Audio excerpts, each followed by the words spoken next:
name is Patrick King. I am the Sustainable Households Manager for Urban Green Lab, and you are here for another episode of Sustainable Nashville Live. The purpose of this series is to open a dialogue between different people in working in sustainability here in Nashville and the public. And today, I'm here with Renee Barker, Vice President of Tennessee Women in Green, TWIG. Hello, Renee. Hi, Patrick. Thanks for having me here. Of course. A few reminders before we get going. If you haven't already subscribed to our YouTube channel, please do so now. There you'll be able to find all of our past interviews and much more. Just search Urban Green Lab on YouTube and click the bell to subscribe. Also, Urban Green Lab is a nonprofit, so if you feel so inclined to support the work that we do, you can go to urbangreenlab.org, make a donation there, or you can text Team UGL to 44321 and I'll send a link to your phone. And with that, we're gonna get going for real. Renee, how are you doing today? I'm doing pretty well. Thanks for asking. How are you doing? I'm doing good. It's nice because, as we were just saying before we got started, this is the only time I've come to the office in the last 6 months to do these interviews. And it's a fun little commute. Yeah, I do not miss the commute. Yeah. It's nice to shake things up for me. All right, well, could you first start by telling us what TWIG is? And that's Tennessee Women in Green, but I'm just going to be using TWIG for the interview. Could you tell us what it is and how the organization got started? Sure thing. So yes, as you said, Tennessee Women in Green, we often go by our acronym of TWIG. And we are a local nonprofit. We started about 12 years ago. Two amazing Nashville women, Laurel Creech and Tiffany Wilmot. They were speakers at a local conference on sustainability, and they looked around and noticed that there were hardly any women there. And then when they found out, they got together with the women there, and they were all speakers. So there wasn't even any women attendees, and they thought that was crazy, because surely there are women who are interested in sustainability, but they must not have a way to come together and connect. So they went home and they all contacted everyone they knew and their acquaintances and friends who they thought were interested. And at the very first meeting, over 100 people showed up, and not really knowing what they were showing up to and what they were doing there. So that's kind of how TWIG got started. We've grown now into a 501c nonprofit, and our mission is to empower, inspire, and connect women who are committed to environmental sustainability. And we do that through our monthly meetings, through volunteer opportunities and events, and just through our general outreach of community news, job opportunities, all kinds of different stuff. So it's a one-stop shop for, kind of sounds like, women to meet up and network and do all things sustainable as far as job opportunities and speakers. Yeah, we really try to kind of be the vessel to connect everyone and bring people together. And we're not limited to just women, although that was the original intent of TWIG when it first started. We're open to everybody. Yeah, I've been to a TWIG meeting. So. Yeah. Do you know off the top of your head how many members you all have now? I don't have the exact number, but I think we are around 200 members or so, but that kind of ebbs and flows. And we have many different tiers of membership. So depending on where you're at in your career, or if you're new to the city, or if you're a student, we are definitely cognizant of any financial constraints, and we would welcome anyone. And we hope that we're offering different levels that can suit different people. Okay. How has COVID affected the work that you all do, or those monthly meetings? Yeah, so with COVID, like many other organizations, we've had to pivot to doing everything virtually, which was tough at first, but it's actually come with some really cool opportunities. So before COVID, we would meet every month on Friday mornings in downtown Nashville. And that is a little bit hard for some people to make every month. But with having our monthly meetings and monthly speakers on Zoom, we actually have had a lot more people join us from not just Nashville, but from throughout the state. And people who normally couldn't make that commute in on Friday morning, now they can join from their homes since we're all staying remote. So that's been really, really cool. We've still seen a lot of participation in our virtual meetings. But aside from our monthly meetings, we've had to pivot to virtual volunteer opportunities. And we've also, our scholarship program that we offer for our members kind of had to pivot too because a lot of events and conferences were canceled this year. But luckily, we're starting to see a lot more virtual conferences, a lot more continuing education opportunities and higher education online that we can help sponsor through that way. Yeah, that's awesome. What's the virtual volunteering looking like? Yeah, so that's been really interesting. We just try to find opportunities on the internet of where we can help in the sort of environmental space. So for example, our book club, we pair every book we read with a volunteer opportunity. And that's been kind of tough during COVID because we aren't encouraging people to meet together yet, just for healthy and safety reasons. But one thing that we did was we helped on an iNaturalist project that people could contribute to just from their backyard or from their neighborhood. And another kind of biology project on flowering dogwood trees this spring, which we see throughout all of Nashville. There's a few on my street at my neighbors' houses. So it's been really interesting trying to find opportunities where people can still give back and donate their time, but still stay safe. Oh, that's awesome. And yeah, the pivot is the name of the game. Yes. Yeah, that's awesome. You've all still been able to, engage your audience as well as sounds like maybe bringing more people into the umbrella. Because yeah, I think so. Yeah, that's awesome. Could you tell me a little bit about yourself, Renee, and how you got interested in sustainability? Sure. So growing up, I've always really liked the outdoors, and that's kind of where my passion stems from. And I've always kind of felt a responsibility to protect those natural places and just all the incredible beauty and everything that we see outside. And as I grew older and it was more apparent about climate change impacts and just general environmental impacts on everything that we do, I decided to focus my school work in environmental science. So that's what I went to school for. Since college, I've bounced around quite a few different industries within that. So I've done work in urban forestry, outdoor recreation management, GIS mapping, green buildings and events, and now I'm currently working in food system sustainability. So I mean, I want to be a part of everything. Like, I'm so interested in everything, and that's, tough to do in a career, but yeah, I've always tried to include sustainability as a major aspect of my life. That is amazing. And I feel like most folks like bounce around different things in their given industry, but it's specifically when it comes to sustainability, it feels like you've just been in every single bucket, like systems, forestry. Really cool. Thanks. So how can members of the public get involved in support TWIG? Yeah, so we'd love to see more people join us at our monthly meetings and kind of help get the word out. We're very active on social media, so if you follow us and like our posts on Facebook and Instagram, that's really helpful to help get the word out about our virtual events. And as I said before, we have many different tiers of membership. That's our main level of support is from members and sponsors.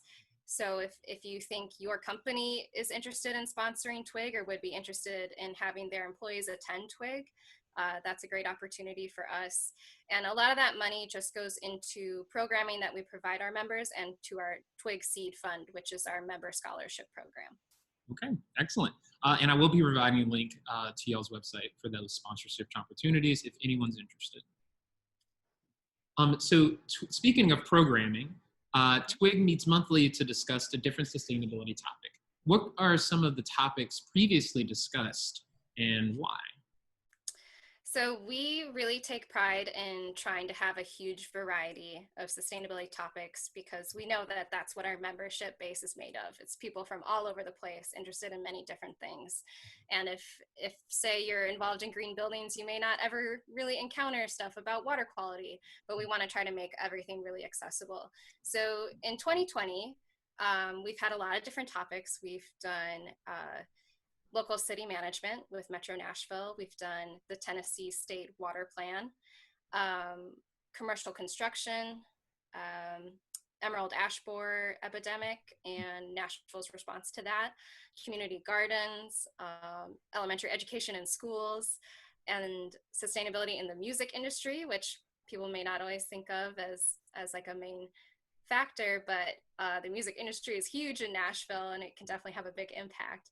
And then most recently, we had a speaker about zero waste in your personal life and at home and like the types of products you can buy. Amazing. Yeah. It's a wide range, so I guess there's something for everyone there. Yeah, we really hope so. We hope that people come from our meetings feeling really inspired and having learned something new about sustainability. Okay. One more question to follow that up with. What are some future topics that you all are interested in? Or if there's not a good way to answer that question, I can try and rephrase. No, I think that's a great question. The simple answer is any topic. we're so welcoming to any sustainability related topic, and we actually just have come out with a new way to submit speaker suggestions. Mm-hmm. So we do have a form you can fill out. You can nominate anyone. You can nominate yourself, and just provide a little bit of context for your nomination and how that related to sustainability. And we will reach out because we're getting started on our programming for next year, but I think we only have so far fully confirmed 2 speakers out of the 11 speakers that we'll have next year. So definitely awaiting feedback and suggestions. Okay, in need of feedback and suggestions. Yeah, that's awesome. I really like that you all kind of it's kind of user centric as opposed to the topics. So seriously, that way there's something for everyone there. Yeah. In a non-COVID environment, what are the volunteer opportunities would there be for members as well as members of the public? So throughout the year, there are a few major events that we always participate in. The Weed Wrangle, the 250K Tree Day, Mm-hmm. And the Dragon Boat Race for Cumberland River Compact, which is a lot of fun. And then aside from those major ones, we really just welcome if a local organization has a volunteer opportunity, we will try to get that information to our members. So we have a volunteer page on our website, and then in our newsletter and at our monthly meeting announcements, we try to also suggest here are some volunteer opportunities that we heard about. And if there's an opportunity for a TWIG team, or if it's something that they need a larger group with, then it's something that either one of our members will spearhead or one of our board members will spearhead to try to get a bigger group to help. Okay, excellent. During your time with TWIG, what has been one of y'all's greatest accomplishments or successes? So that's a great question. I think our TWIG Seed Fund, our scholarship fund, is one of our best accomplishments. It's such a tangible way that we can give back to our members. Aside from offering events and opportunities, we can give money. So that's really, really great. And I'm really, really proud that we have the scholarship program. We've had it just a little bit over 2 years. So it's still fairly new, but it's so nice to see people apply for it because we set aside these funds just specifically for people who want to continue their sustainability education, whether through conferences or for school. Okay, so are those scholarships available for TWIG members to kind of just, I guess, further their own sustainability knowledge? So that could be something as far as a conference or possibly a certificate or anything like that? Right, that's right. It's definitely one of our best membership benefits is the scholarship. Okay. Why do you think it's important to have a solely sustainability-minded organization like TWIG? That's a great question too. One thing that we find a lot in TWIG and that we talk about a lot is we have so many individuals who are doing really great work in their personal lives or in their work lives. And you may not, if you're doing that, you may not be able to see what everyone else is doing, or you may feel like, I'm just one person doing this. Is that a big impact? Like, am I making a difference? But when we can all come together and share what we're doing and support each other, that impact becomes huge. Yeah. So I think having these solely sustainability minded organizations is really important to have bigger impacts and be a huge force for sustainability. Yeah, absolutely. That collective impact. Just know it.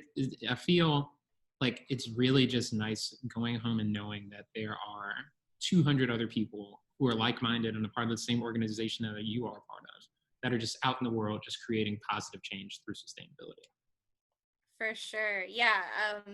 I mean, at the end of every meeting, I feel super energized and super excited to continue, whatever I'm working on, because I know that there are so many people who are supportive and who are doing the same thing in different ways. Yeah, that's amazing. So it's Tennessee Women in Green. Are there any plans to expand or kind of open up chapters in other cities in Tennessee? That's a great question. I don't have a definitive answer for that. It's something we've been asked before, and it's something that our board has explored. Mm-hmm. But for now, there's no definitive answer. Okay. All right. Well, moving along. How does an organization like TWIG contribute to making Nashville a more sustainable city? Similarly to what we just talked about collective action and having a big impact, I think in Nashville specifically, if you're working on something um, and you don't know who else can help you, Mm-hmm. that's one of the best things about TWIG, is that we can help connect you to people who have that knowledge that you lack, or people who can offer a more mentoring relationship and support you in that way. And I think that will really help further sustainable action in the city. Yeah, yeah, for sure. So this one is a less twig related question, but Urban Green Lab has recently launched a campaign called #FindYourLab, where it encourages people to explore sustainable living and create a lab of learning in their own home. Can you tell us what you're currently working on to live more sustainably? Yes. So my lab, especially during quarantine, has really been centered around my kitchen. Mm-hmm. Spending a lot of time there because I can't leave. But one of, I guess, a couple of different things that I've really been focusing on is, first of all, the waste that we produce, just daily living, is a lot more apparent when you cannot leave your house and it's all concentrated there. So being really mindful about how we purchase food, what kind of packaging we see, and how we can be more responsible with our scraps by composting and recycling, has been one thing. And then the second is that this was the first summer that I participated in a CSA, in Mm-hmm. community supported agriculture, and I really, really enjoyed that. And it's kind of, it's been more of a focus for me to try to find food from local sources first Mm-hmm. and have that kind of be a primary goal. So really enjoyed that. It's kind of funny during quarantine that a lot of these small little individual businesses have kind of popped up in the neighborhood, and Mm-hmm. it's been cool to support those. So for instance, I'll ride my bike once a week and pick up focaccia from this woman who just is an amazing baker and makes focaccia. Sure. And I'll go get bread from her, and then I'll pick up eggs from another place. And I think it's really cool how people are still trying to stay really connected to each other, even though we all have to stay apart. Yeah. And that sounds amazing. I'm going to have to get that Fakasha lady's info from you before you go today. She's so Um, good. yeah. And, similar to you, I've been doing the exact same thing as far as my lab of learning being in the kitchen. And I got my first CSA this year as well. And I encourage you. Nice. Yeah. So I only have one more question for you. What is your sustainable vision for the city of Nashville?